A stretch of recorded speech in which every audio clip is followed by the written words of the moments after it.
उत्तर प्रदेश के संभल जिले में योगी सरकार के निर्देश पर सरकारी और ग्राम समाज की जमीन पर अवैध कब्जों के खिलाफ अभियान तेजी से चल रहा है। जनवरी 2026 की शुरुआत में ही बड़ी कार्रवाइयां हो रही हैं।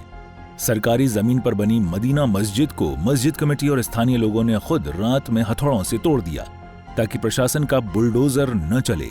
सुबह प्रशासन ने पास के अवैध मदरसे और कुछ दुकानों को जेसीबी से ध्वस्त किया। करीब 1339 से 1500 वर्ग मीटर जमीन मुक्त हुई। यहां 58 लाख रुपए का जुर्माना भी लगाया गया। मुक्त जमीन को 20 गरीब और बेसहारा परिवारों को प्रधानमंत्री आवास योजना के तहत पट्टे पर आवंटित कर दिया गया। अधिकारियों का कहना है कि कार्रवाई कानूनी प्रक्रिया के बाद हो रही है। ये कब्जे 20-25 साल पुराने हैं और कई मामलों में हाईकोर्ट ने भी ध्वस्तीकरण की अनुमति दी। प्रशासन का दावा है कि ये अभियान गैर भेदभावपूर्ण है और सरकारी जमीन को मुक्त कराकर गरीबों को लाभ पहुंचाया जा रहा है। ये गाटा संख्या 682 रकबा 880 वर्ग मीटर है और ये रिकॉर्ड में तालाब की भूमि है और इसके विरुद्ध इस पर जो आप देख रहे हैं कि मकान बना करके कब्जा किया गया है। इस पर हमारे पूर्ववर्ती लेखपाल ने धारा 67 की तहसीलदार ने धारा 67 की कार्रवाई की थी और उस कार्रवाई में बेदखली के आदेश भी पारित किए गए थे, परंतु इन लोगों ने उस आदेश का पालन नहीं किया और अपीलेट कोर्ट में अपनी अपील प्रस्तुत की और उस अपील के निरस्त हो जाने के पश्चात यह कार्रवाई आज की जा रही है। और जैसा कि आप देख रहे हैं कि इन लोगों को ये खुद संज्ञान है कि ये लोग गलत हैं, इसीलिए इन लोगों ने न तो न्यायालयों में कोई अपना पक्ष प्रस्तुत किया और न ही साक्ष्य प्रस्तुत किया। यद्यपि न्यायालय में ये लोग अपीयर हुए थे और उसी का परिणाम है कि आज ये लोग अपना कब्जा खुद हटा रहे हैं।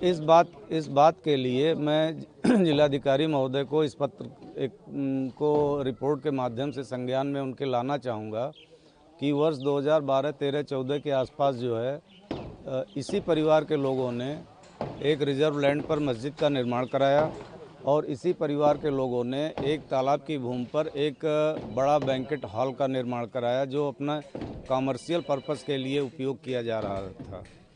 तो उन सभी से कब्जा तो हटा दिया गया है, लेकिन इस बात की जांच कराई जाएगी कि किनके संरक्षण में ये सब कार्रवाइयाँ कब्जे का व्यापार फल फूल रहा था, उस पर जांच की बिल्कुल पेनाल्टी इम्पोज की जाएगी और इनसे वसूला भी जाएगा जो ग्राम सभा को उपलब्ध कराया जाएगा। इस कार्रवाई के दौरान मौके पर भारी पुलिस बल के साथ संभल के सीओ कुलदीप कुमार भी मौजूद रहे ताकि किसी तरह की हिंसा और अप्रिय घटना न हो। बुजुर्ग में जो अवैध निर्माण यहाँ अतिक्रमण करके लोगों ने किया हुआ था, जिसमें एक मस्जिद थी और 2-3 मकान बनाए हुए हैं, उसी को हटाने की कार्रवाई ये लगातार की जा रही है। 2 अक्टूबर को यहाँ कार्रवाई प्रारंभ की गई थी। इन लोगों के द्वारा 3 दिन का समय मांगा गया था कि हम उसको स्वतः तोड़ लेंगे, लेकिन ऐसा नहीं किया गया, जिसके क्रम में फिर प्रशासन के द्वारा ये मस्जिद जो है जो अवैध रूप से बनाई गई थी उसको डिमोलिश किया गया है और जो ये 3 मकान हैं जिनको चिन्हित किया गया, इनको पूर्व से नोटिस दिए जा चुके हैं। इनके द्वारा उसको तोड़ने का कार्य नहीं किया गया था, जिसको आज प्रशासन के द्वारा किया जा रहा है। सर, कितनी फोर्स लगाई है? कौन-कौन सी फोर्स? यहाँ 4 थानों के SHOs लगे हैं और हमारे पास RRF है और तकरीबन 50 पुलिसकर्मी यहाँ तैनात किए गए हैं, महिला पुलिसकर्मियों सहित, जिसमें कि सशस्त्र और निशस्त्र दोनों हैं और रूफटॉप ड्यूटी भी लगाई गई हैं और हमारी जो LIU लोकल यूनिट हैं हमारी, वो भी सब तैनात की गई हैं ताकि किसी प्रकार की किसी को कोई खुराफात करने का मौका ना मिल सके।